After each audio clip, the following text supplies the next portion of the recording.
नमस्कार दोस्तों, मैं रजनीश कुमार एक बार फिर से आप सभी का स्वागत करता हूं अपने YouTube channel study with Rajneesh में। दोस्तों, मैं आप लोगों के बीच एक बार फिर से आ चुका हूं टारगेट ऑफ द डे के एक्सप्लेनेशन वीडियो के साथ। दोस्तों, जैसा कि आप सभी जानते हैं, आज का टॉपिक है सौरमंडल और दूसरा टॉपिक है पृथ्वी तथा उसके सौरिक संबंध। दोस्तों, आज हम इन सारे टॉपिक्स पे काफ़ी विस्तार से चर्चा करेंगे, लेकिन मैं वीडियो को शुरू करूँ इससे पहले उन लोगों से अनुरोध करूंगा जो इस चैनल पे पहली बार आए हैं, कृपया चैनल को सब्सक्राइब करें, वीडियो पसंद आए तो वीडियो को लाइक करें, और अगर आपको लगे कि ये आपके अलावा आपके उन दोस्तों के लिए भी लाभदायक हो सकता है जो प्रतियोगी परीक्षाओं की तैयारी कर रहे हैं, तो उनके साथ शेयर करें। दोस्तों, चलिए आज का वीडियो शुरू करते हैं। जैसा कि आप सभी जानते हैं, पिछले लेक्चर में हम लोगों ने बुध यानी कि ग्रहों के व्याख्या से पहले तक की बात की थी। आज हम लोग बुध से या उसे अंग्रेजी में कहें मरकरी से, तो वहाँ से शुरू करते हैं। दोस्तों देखिए, पहला पॉइंट यह है कि बुध सूर्य का सबसे नज़दीकी ग्रह है जो सूर्य के निकलने के 2 घंटे पहले दिखाई पड़ता है। दोस्तों, हम सभी जानते हैं कि सूर्य से दूरी के अनुसार बढ़ते ग्रहों में सबसे पहले बुध है, उसके बाद शुक्र है, फिर पृथ्वी है, फिर मंगल है, बीच में शुद्ध ग्रहों की एक पेटी है, और उसके बाद बृहस्पति, शनि, तब अरुण, और सबसे अंत में वरुण है। इसमें दूसरा बात यह है कि बुध जो है वो सूर्य के निकलने के 2 घंटे पहले निकलता है, तो इसे हम कह सकते हैं भोर का तारा। आगे देखते हैं अगला पॉइंट क्या है। दोस्तों, जैसा कि आप सभी देख पा रहे हैं, अगला पॉइंट है यह सबसे छोटा व सबसे हल्का ग्रह है और इसके पास कोई उपग्रह नहीं है। दोस्तों, जैसा कि हम सभी जानते हैं, यह सबसे हल्का ग्रह है, और दूसरी बात यह है कि इसके पास कोई उपग्रह नहीं है। ठीक है, तो ये पॉइंट क्लियर होता है। आगे देखते हैं। आगे है इसका सबसे विशिष्ट गुण है इसका चुंबकीय क्षेत्र का होना। दोस्तों, इस बात को याद रखेंगे कि किस ग्रह का विशिष्ट गुण चुंबकीय क्षेत्र का होना है, तो सही आंसर क्या होगा? इसका सही आंसर होगा बुध। ठीक है, आगे बढ़ते हैं। अगला पॉइंट है यह सूर्य की परिक्रमा सबसे कम समय में पूरा करता है। दोस्तों, जैसा कि हम सभी जानते हैं कि सूर्य की परिक्रमा सबसे कम समय में कौन पूरा करता है, तो बुध सूर्य की परिक्रमा सबसे कम समय में पूरा करता है, अर्थात यह सौर मंडल का सर्वाधिक कक्षीय गति वाला ग्रह है। अगर किसी ग्रह का कक्षीय गति आपसे पूछा जाए कि सर्वाधिक किसका है, तो आपका आंसर क्या होगा? बुध का, क्योंकि यह अपने कक्षा में सबसे पहले एक चक्कर लगा के सूर्य का परिक्रमा को पूरा करता है। दोस्तों, अगला पॉइंट है यहाँ दिन अति गर्म व रातें बर्फीली होती हैं। इसका तापांतर सभी ग्रहों में सबसे अधिक होता है, अर्थात इसका तापांतर कितना है, तो 600 डिग्री सेल्सियस है। तापमान रात में -173 डिग्री चला जाता है और दिन में यही तापमान 427 डिग्री। आप याद रख सकते हैं, आपसे पूछा जा सकता है कि बुध ग्रह पर जो है वो दैनिक तापांतर जो होता है वो कितना डिग्री का होता है, तो आप बता सकते हैं 600 डिग्री, और यहाँ दिन में जो तापमान है वो 427 डिग्री सेल्सियस हो जाता है, और रात में तापमान काफ़ी नीचे चला जाता है, लगभग -173 डिग्री सेल्सियस। दोस्तों, अब हम लोग बात करेंगे शुक्र ग्रह, जिसे वीनस भी कहते हैं। यह पृथ्वी का निकटतम, सबसे चमकीला एवं सबसे गर्म ग्रह है। आपसे पूछा जाए कि पृथ्वी का सबसे नज़दीकी ग्रह तो कौन सा होगा? शुक्र होगा।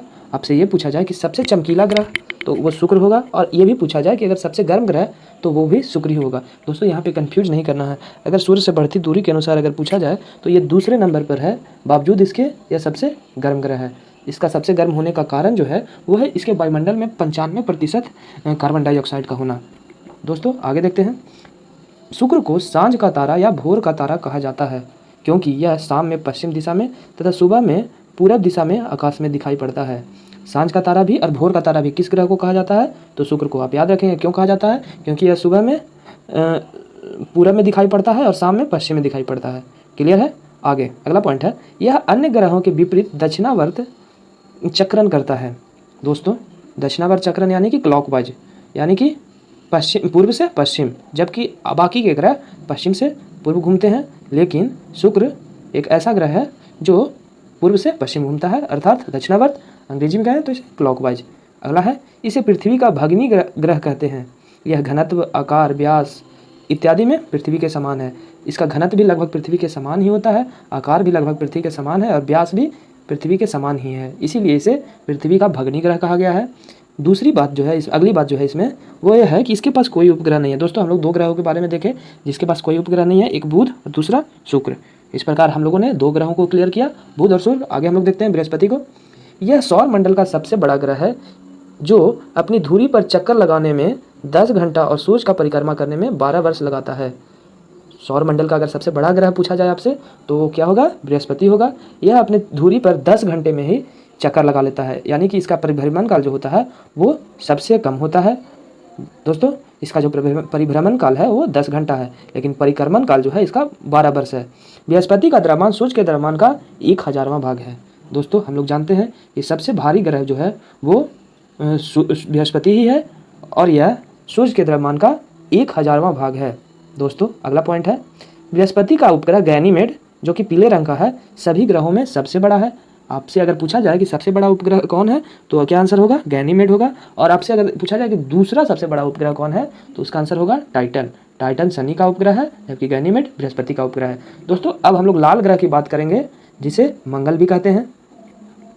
तो इसमें पहला पॉइंट है कि इसे लाल ग्रह कहा जाता है। इसका रंग लाल आयरन ऑक्साइड के कारण है। आपसे पूछा जा सकता है किसी भी प्रतियोगी परीक्षाओं में यह पूछा जा सकता है कि लाल ग्रह के रूप में मंगल जाना जाता है, इसका कारण क्या है? तो वहाँ मौजूद आयरन के ऑक्साइड हैं जो इस ग्रह को लाल बनाते हैं। अगला पॉइंट है, यहाँ पृथ्वी के समान 2 ध्रुव है तथा इसकी कक्षा तली 25 डिग्री कोण पर झुका हुआ है। दोस्तों जैसा कि हम सभी जानते हैं कि पृथ्वी अपने कक्षा तल में 23.5 डिग्री झुका हुआ है, उसी प्रकार मंगल भी अपने कक्षा तल में 25 डिग्री का कोण पर झुका हुआ है, जिसके कारण यहाँ पृथ्वी के समान ऋतु परिवर्तन होते हैं। दोस्तों जैसा कि हम सभी जानते हैं पृथ्वी के अलावा अभी तक ज्ञात जानकारी के अनुसार कहीं भी अगर पृथ्वी के अलावा जीवन संभव है तो वो संभव हो सकता है मंगल ग्रह पे। तो दोस्तों मंगल ग्रह पे संभव होने का एक कारण ये भी है कि यहाँ जो है ये अपने अक्ष पे या कक्षा तली कहें तो अपने कक्षा तली पे 25 डिग्री के कोण के साथ झुका हुआ है और यहाँ 25 डिग्री कोण के झुके होने के कारण मौसम परिवर्तन होते हैं। अगला पॉइंट है, इसके दिन का मान एवं अक्ष का झुकाव पृथ्वी के समान है। जैसा कि हमने बताया क्योंकि इसका कक्षीय जो कोण है वो पृथ्वी के समान है, कक्षा तली का कोण, तो यह इनके दिन का मान भी और अक्ष का झुकाव भी पृथ्वी के समान ही है।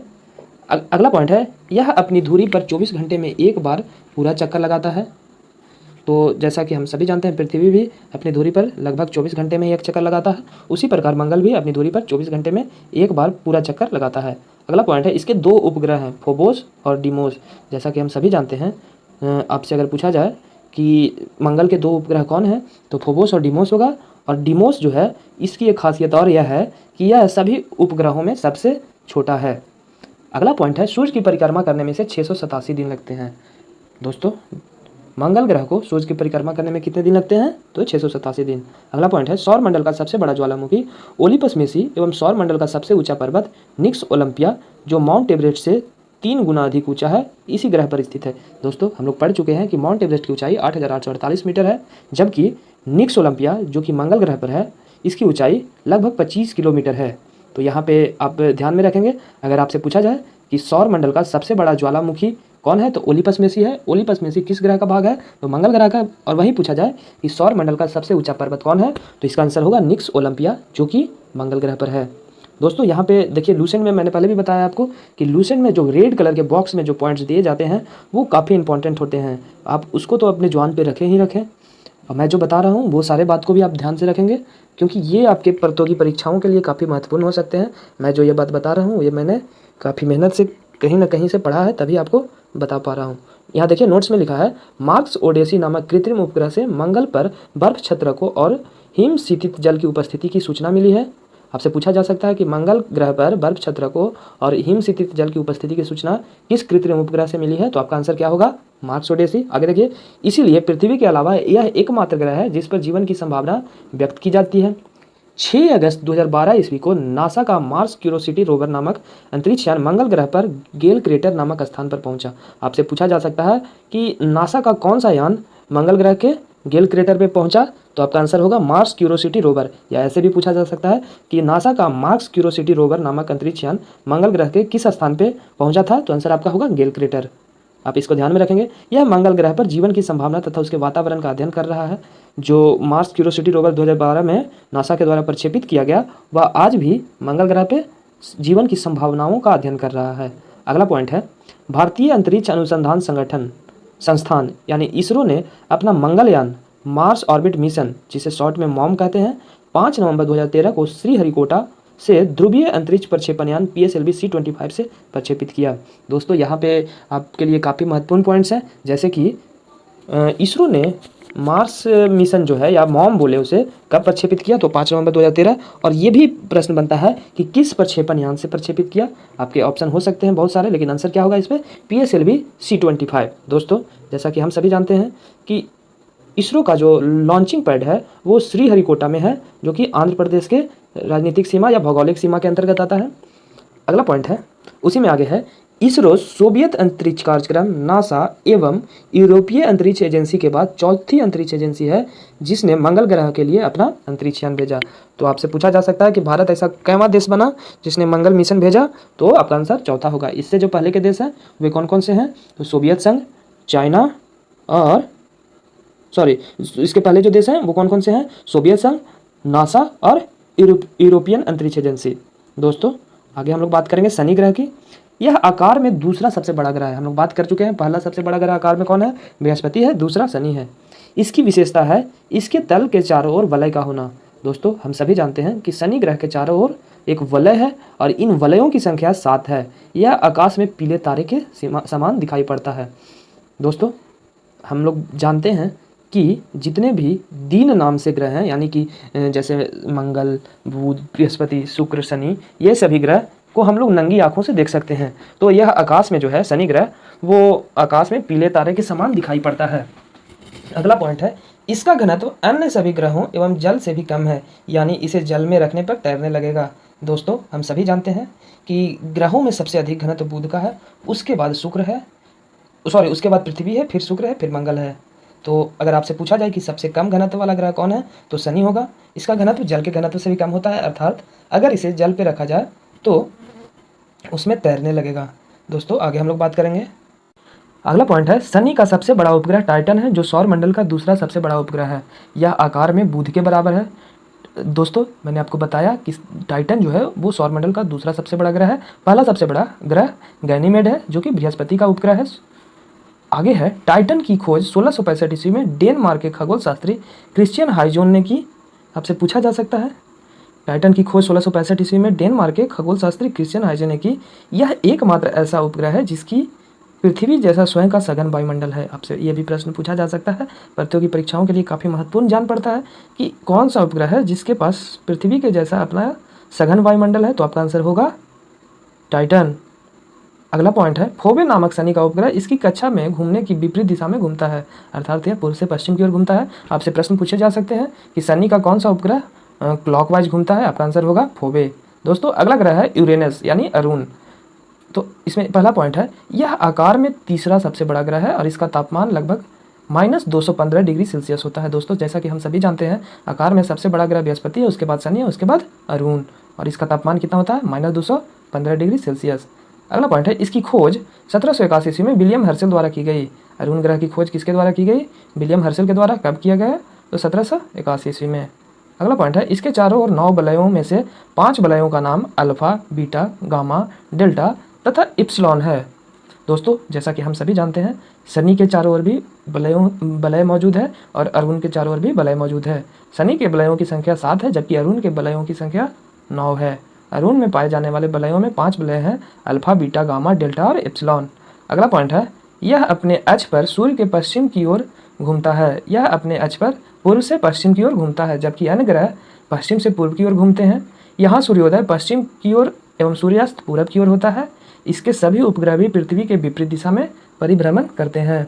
अगला पॉइंट है, यह अपनी धुरी पर सूर्य की ओर इतना झुका हुआ है कि लेटा हुआ सा दिखाई पड़ता है। हम लोग पहले भी बात कर चुके हैं, सर्वाधिक लेटा हुआ ग्रह जो है या सबसे ज़्यादा झुका हुआ ग्रह जो है वो अरुण है और सबसे कम झुका हुआ ग्रह शुक्र है। इसलिए इसे लेटा हुआ ग्रह भी कहता है, क्योंकि यह अपने अक्ष पे काफ़ी ज़्यादा झुका हुआ है। इसका सबसे बड़ा जो उपग्रह है वो टाइटेनिया है। दोस्तों, आप कंफ्यूज मत होइएगा, आपसे पूछा जा सकता है शनि का सबसे बड़ा उपग्रह तो उसका टाइटन है और अरुण का सबसे बड़ा उपग्रह टाइटेनिया है।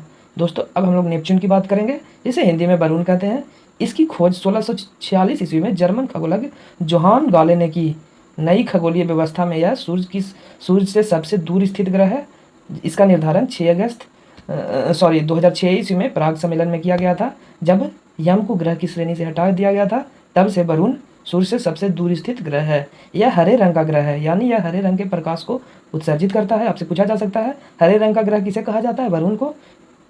इसके चारों ओर अति शीतल मीथेन का बादल छाया हुआ है। किसके चारों ओर? वरुण के चारों ओर। आपसे पूछा जा सकता है कि किस ग्रह के चारों ओर मीथेन गैस के बादल छाए हुए हैं?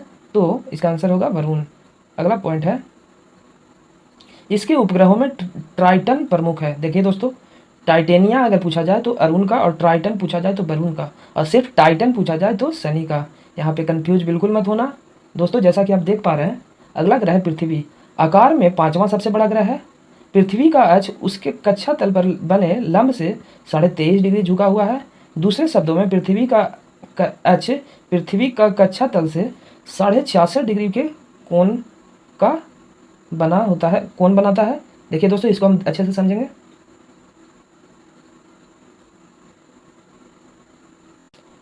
जैसा कि आप देख पा रहे हैं, ये है पृथ्वी का अक्षतल। ये जो आपको दिखाई दे रहा है, ये पृथ्वी का अक्षतल है। अब पृथ्वी के अक्षतल पे बना हुआ यह लंब है। इस लंब से पृथ्वी 23.5 डिग्री झुका हुआ है। देखिए, ये जो झुका हुआ है, ये जो झुकान हो गया है, वो यहाँ पे आ गया है, आप जैसा कि देख पा रहे हैं। और उसी में दूसरा शब्दों में जो है वो कहा गया है कि पृथ्वी का अक्ष पृथ्वी के कक्षा तल से 66.5 डिग्री का कोण बनाता है। तो ये जो कक्षा तल है, ये वाला है, और ये कक्षा तल से इसका जो अक्ष है वो देखिए यहाँ से यहाँ आ गया है। तो ये जो कोण बन रहा है वो कितने डिग्री का कोण बन रहा है? 66.5 डिग्री का। समझ पा रहे हैं आप लोग जी?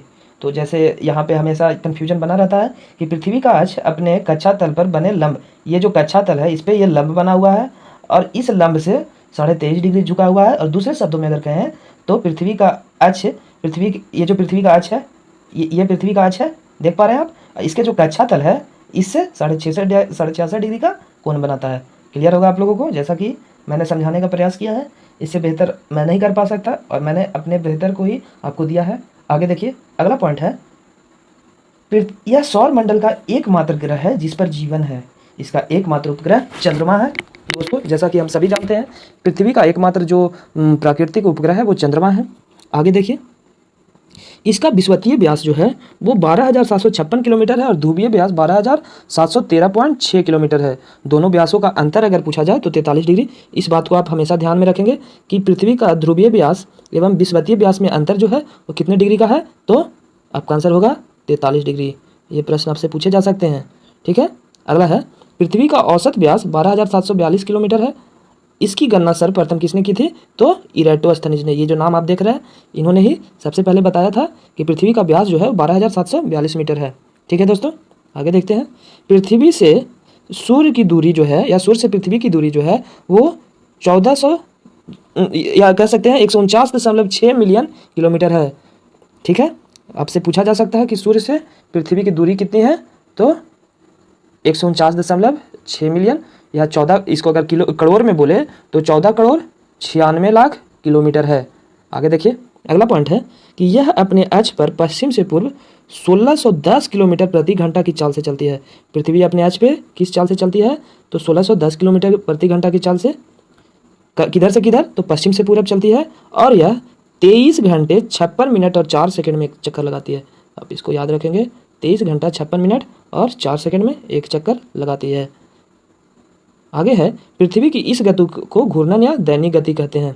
पृथ्वी के जो गति है वो अपने कक्षा पे जो 1610 किलोमीटर के स्पीड से घूम रही है, और 23 घंटे 56 मिनट 4 सेकंड में एक पूरा चक्कर लगा रही है, इस गति को घूर्णन गति या दैनिक गति कहते हैं। इसी गति से दिन और रात होते हैं। आपसे पूछा जा सकता है कि किस गति से, पृथ्वी के किस गति से दिन और रात होते हैं? आपके ऑप्शन हो सकते हैं दैनिक गति, वार्षिक गति इत्यादि। आंसर होगा दैनिक गति। दोस्तों, आगे है, पृथ्वी को सूर्य की एक परिक्रमा पूरी करने में 365 दिन 5 घंटे और 48 मिनट 46 सेकंड, या लगभग में बोले तो 365 दिन 6 घंटे का समय लगता है। इस अवधि के दौरान परिक्रमा पूरा करने में पृथ्वी का माध्य वेग लगभग 30 किलोमीटर प्रति सेकंड, यानी कि एग्जैक्ट अगर बोले तो 29.8 किलोमीटर प्रति सेकंड होता है। दोस्तों, जैसा कि हम सभी जानते हैं कि पृथ्वी सूर्य का चक्कर लगाता है, और एक चक्कर पूरा करने में 365 दिन 5 घंटा 48 मिनट 46 सेकंड का समय लगता है। और इस समय को जो लगता है वो पृथ्वी को सूर्य के एक चक्कर लगाने में, उस दौरान पृथ्वी का जो स्पीड होता है वो होता है 30 किलोमीटर प्रति सेकंड, यानी पृथ्वी लगभग 30 किलोमीटर प्रति सेकंड की वेग से सूर्य का चक्कर लगाती है। और अगर आपसे पूछा जाए कि पृथ्वी अपने अक्ष पे या अपने आप का चक्कर या घूर्णन गति कितने देर में करती है, तो उसका आंसर होगा, उसको घूर्णन गति कितने स्पीड से करती है, तो उसका आंसर होगा 1610 किलोमीटर प्रति घंटा की चाल से अपने अक्ष पे घूमती है और सूर्य का चक्कर लगाती है, तो 30 किलोमीटर प्रति सेकंड। दोस्तों, आगे हम लोग बात करेंगे अगला पॉइंट है, पृथ्वी को सूर्य की एक परिक्रमा पूरी करने में 365 दिन 5 घंटे 48 मिनट 46 सेकंड का समय लगता है। इस समय अवधि के दौरान परिक्रमा पूरी करने में पृथ्वी का माध्य वेग जो होता है वो 30 किलोमीटर प्रति सेकंड होता है। दोस्तों अगर आपसे पूछा है कि वार्षिक गति के दौरान पृथ्वी का जो वेग होता है वो कितना स्पीड होता है, तो वो होता है 30 किलोमीटर प्रति सेकंड। दोस्तों जैसा कि हम सभी जानते हैं, सूर्य के चतुर्दिक पृथ्वी की इस परिक्रमा को वार्षिक गति अथवा परिक्रमण गति भी कहते हैं। पृथ्वी को सूर्य के एक परिक्रमा करने में जो समय लगता है उसे सौर वर्ष कहते हैं। आपसे पूछा जा सकता है सौर वर्ष कितना सौर वर्ष में कितना समय होता है, तो आपका आंसर होगा 365 दिन 5 घंटा 48 मिनट और 46 सेकंड। दोस्तों आगे है, प्रत्येक सौर वर्ष कैलेंडर वर्ष से लगभग 6 घंटा बड़ा होता है। मैंने एक कैलेंडर वर्ष में 365 दिन होते हैं, जबकि एक सौर वर्ष में 365 दिन 5 घंटा 48 मिनट और 46 सेकंड होता है। और यही 6 घंटा जो लगभग हुआ वो प्रत्येक वर्ष बढ़ के 4 वर्षों में एक दिन के रूप में स्थापित हो जाता है। जिस प्रकार होता यह है कि जो 4 वर्ष के बाद लीप ईयर्स आ जाता है और लीप ईयर्स 366 दिन का होता है, और ये जो एक दिन बढ़ा है वो फरवरी माह में 29वें दिन के रूप में समायोजित हो जाता है। दोस्तों आगे बढ़ते हैं, पृथ्वी पर ऋतु परिवर्तन उसकी अक्ष पे झुके होने के कारण व सूर्य के सापेक्ष उसकी स्थिति में परिवर्तन यानी वार्षिक गति के कारण होती है। हम लोग पहले भी बात कर चुके हैं कि पृथ्वी अपने अक्ष पे 23.5 डिग्री झुकी हुई है, जिसके कारण पृथ्वी पे जो है वार्षिक या ऋतु परिवर्तन होते हैं। पृथ्वी के जैसे ही मंगल भी अपने अक्ष पर झुका हुआ है, तो मंगल ग्रह पे भी ऋतु परिवर्तन होते हैं। वार्षिक गति के कारण ही पृथ्वी पे दिन और रात छोटे बड़े होते हैं। अगला पॉइंट है, आकार एवं बनावट की दृष्टि से पृथ्वी शुक्र के समान है। अगला पॉइंट है, पृथ्वी पर जल की उपस्थिति के कारण इसे नीला ग्रह कहा जाता है। सूर्य के बाद पृथ्वी का सबसे निकटतम तारा प्रोक्सिमा सेंचुरी है। दोस्तों आपसे अगर पूछा जाए कि पृथ्वी का सबसे निकटतम तारा कौन सा है, तो सूर्य होगा। अगर सूर्य के अलावा पूछा जाए तो प्रोक्सिमा सेंचुरी होगा। और ये प्रोक्सिमा सेंचुरी अल्फा सेंचुरी का एक समूह का एक तारा है जो पृथ्वी से 4.22 प्रकाश वर्ष की दूरी पे है। दोस्तों यहाँ पे कुछ बातें नोट्स में लिखे हुए हैं, आप देख सकते हैं। यहाँ पे है 24 अगस्त 2006 ईस्वी को अंतर्राष्ट्रीय खगोल विज्ञानी संघ यानी कि IAU की प्राग बैठक में खगोल विज्ञानियों ने प्लूटो का ग्रह होने का दर्जा खत्म कर दिया, क्योंकि इसकी कक्षा वृत्ताकार नहीं थी और यह वरुण की कक्षा से होकर गुजरती थी। नई खगोलीय व्यवस्था में प्लूटो को बौने ग्रह की श्रेणी में रखा गया है। यह सूर्य का भी निकटतम तारा है। आगे है, साइरस या डॉग स्टार पृथ्वी से 9 प्रकाश वर्ष दूरी पर स्थित है। आपसे पूछा जा सकता है साइरस पृथ्वी से कितनी दूरी पर है, तो 9 प्रकाश वर्ष। एवं सूर्य से यह दोगुने द्रव्यमान का है। यह रात्रि में दिखाई पड़ने वाला सर्वाधिक चमकीला तारा। आपसे पूछा जा सकता है सर्वाधिक चमकीला तारा कौन है, तो साइरस होगा, जिसका अन्य नाम डॉग स्टार भी है। दोस्तों अब हम लोग बात करेंगे चंद्रमा की। चंद्रमा पृथ्वी का एकमात्र उपग्रह है। इसमें पहला पॉइंट है, चंद्रमा की सतह और उसकी आंतरिक स्थिति का अध्ययन करने वाला विज्ञान को सेलेनोलॉजी कहते हैं। चंद्रमा पर धूल के मैदान को शांति सागर कहते हैं। यह चंद्रमा का पिछला भाग है जो अंधकार में होता है। दोस्तों जैसा कि हम सभी जानते हैं, चंद्रमा का एक ही सतह होता है जो प्रकाशमान होता है, बाकी जो अगला सतह होता है यानी कि पीछे का भाग वो हमेशा अंधकार में होता है। इसका कारण यही है कि चंद्रमा जितना स्पीड से पृथ्वी का एक चक्कर लगाता है उतने स्पीड से ही अपने अक्ष पे अपना एक चक्कर लगाता है। इसके कारण हमेशा पृथ्वी से उसका एक ही भाग दिखाई पड़ता है। दोस्तों आगे देखेंगे हम लोग, चंद्रमा के दक्षिणी ध्रुव पर स्थित लिबनिट्ज पर्वत, जिसकी ऊंचाई 65,000 फीट है और अगर मीटर में कहें तो 10,668 मीटर है, यह चंद्रमा का सर्वोच्च चोटी है। चंद्रमा को जीवाश्म ग्रह भी कहते हैं। आपसे पूछा जा सकता है जीवाश्म ग्रह किसे कहा जाता है, तो आप किसी ग्रह के ऑप्शन में फंसेंगे नहीं, आप उसका आंसर चंद्रमा को मारेंगे। दोस्तों अगला है, चंद्रमा पृथ्वी का एक परिक्रमा लगभग 27 दिन 8 घंटे में पूरी करता है और इतने ही समय में अपने अक्ष पर एक घूर्णन करता है। यही कारण है कि चंद्रमा का सदैव एक ही भाग दिखाई पड़ता है। अभी हमने बताया आपको, चंद्रमा का पृथ्वी से 57% भाग ही देख सकते हैं। देखिए दोस्तों यहाँ पे साफ साफ लिखा हुआ है, पृथ्वी से चंद्रमा का 57% भाग को ही देखा जा सकता है। अगला पॉइंट है, चंद्रमा का अक्षतल पृथ्वी के अक्षतल से 58.48 डिग्री का अक्ष कोण बनाता है। चंद्रमा का अक्षतल पृथ्वी के अक्षतल से 58.48 डिग्री का अक्ष कोण बनाता है। चंद्रमा पृथ्वी के अक्ष के लगभग समानांतर है। इसका परिक्रमण पथ भी दीर्घवृत्ताकार है। अगला पॉइंट है, चंद्रमा का व्यास 3480 किलोमीटर तथा द्रव्यमान पृथ्वी के द्रव्यमान के लगभग 181 भाग है, 1/81 भाग है। दोस्तों जैसा कि हम सभी जानते हैं, पृथ्वी का व्यास जो है 12,756 है, विषुवतीय व्यास और ध्रुवीय व्यास 12,714 किलोमीटर है। लेकिन अगर आपसे पूछे कि चंद्रमा का जो व्यास है वो कितना है, तो 3480 किलोमीटर है और इसका द्रव्यमान पृथ्वी के द्रव्यमान का 1/81 भाग है। अगला पॉइंट है, सूर्य के संदर्भ में चंद्रमा का परिक्रमा की अवधि 29.53 दिन अर्थात 29 दिन 12 घंटा 44 मिनट और 2.8 सेकंड है। इस समय अवधि को एक चंद्रमास या साइडोनिक मास कहते हैं। नक्षत्र समय के दृष्टिकोण से चंद्रमा लगभग 27.5 दिन में पुनः उसी स्थिति में होता है। 27.5 दिन यानी कि 27 दिन 7 घंटा 43 मिनट और 11.6 सेकंड, यह अवधि नक्षत्र मास कहलाती है।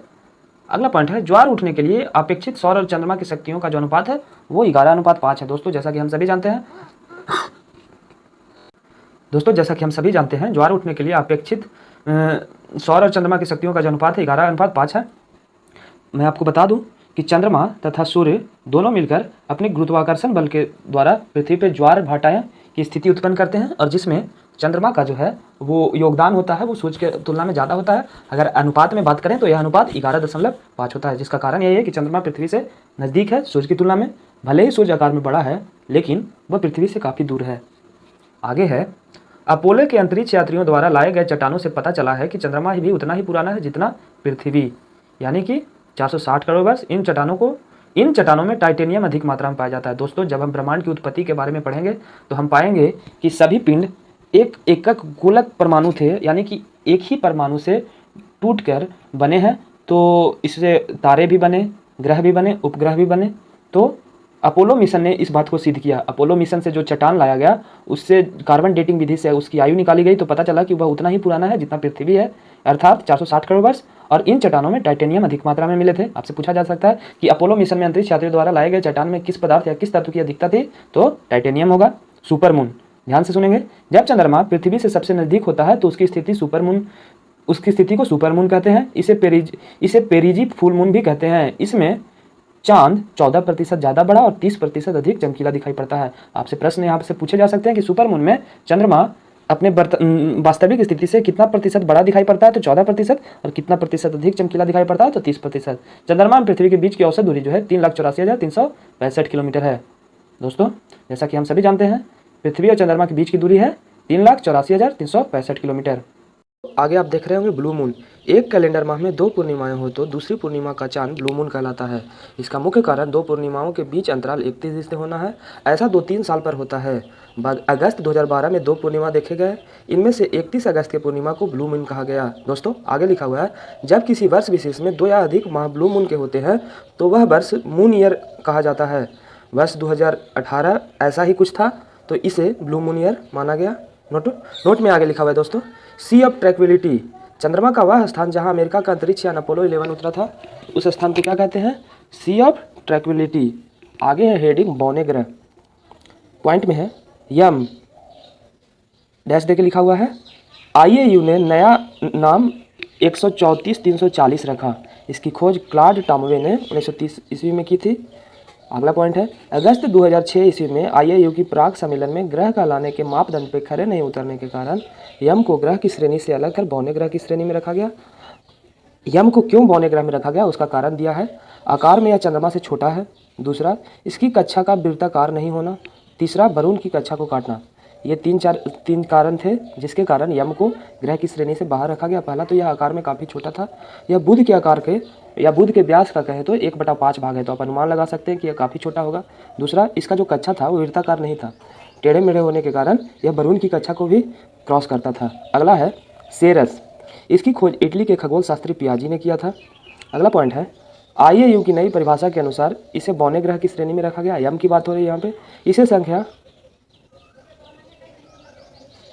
संख्या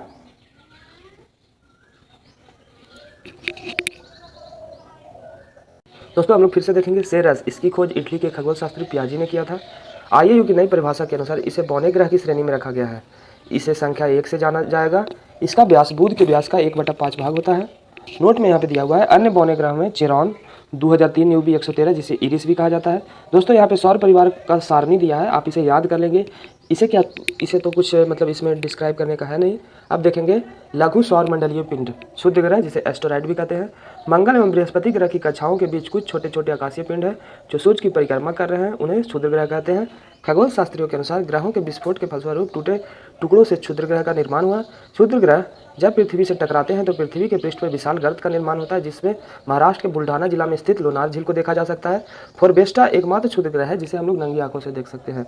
अगर नंगी आंखों से देखने की बात की जाए तो ग्रह में उन ग्रहों को नंगी आंखों से देखा जा सकता है जिनके नाम किसी दिन के नाम पे हो, जैसे मंगल, बुध, बृहस्पति, शुक्र, शनि। इन सभी ग्रहों को नंगी आंखों से देखा जा सकता है। और अगर बात की जाए कि कौन से उपग्रह को नंगी आंखों से देखा जा सकता है तो वो उपग्रह फोरबेस्टा है, क्षुद्र ग्रह। फोरवेस्टा है। अब हम लोग कॉमेट की बात करेंगे। धूमकेतु सौर मंडल के छोर पर बहुत ही छोटे छोटे अरबों पिंड विद्यमान हैं जो धूमकेतु या पुच्छल तारे कहलाते हैं। यह गैस एवं धूल का संग्रह है जो आकाश में लंबी चमकदार पूंछ सहित प्रकाश के चमकीले गोले के रूप में दिखाई देते हैं। धूमकेतु केवल तभी दिखाई पड़ते हैं जब वह सूर्य की ओर अग्रसर होते हैं, क्योंकि सूर्य किरण इनकी गैसों को चमकीला बना देती है। धूमकेतु की पूंछ हमेशा सूर्य से दूर होता दिखाई देता है। हैले नामक धूमकेतु का परिक्रमण काल 76 वर्ष है। यह अंतिम बार 1986 ईस्वी में दिखाई दिया था। अगली बार यह 2062 ईस्वी में दिखाई देगा।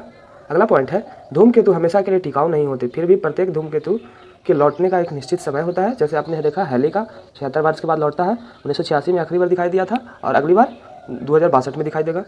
अगला है उल्का। उल्काएं प्रकाश की चमकीली धारी के रूप में दिखाई देती हैं जो आकाश में क्षण भर के लिए दमकती है और लुप्त हो जाती हैं। उल्काएं शुद्ध ग्रहों के टुकड़े व धूमकेतुओं द्वारा पीछे छोड़े गए धूल के कण होते हैं। दोस्तों, इस प्रकार हम लोगों ने सौर मंडल को काफ़ी विस्तार से जाना। अगला टॉपिक है पृथ्वी तथा उसकी पृथ्वी और उसकी सौरिक संबंध। दोस्तों, बात करेंगे इस टॉपिक का अगले वीडियो में। तब तक के लिए धन्यवाद।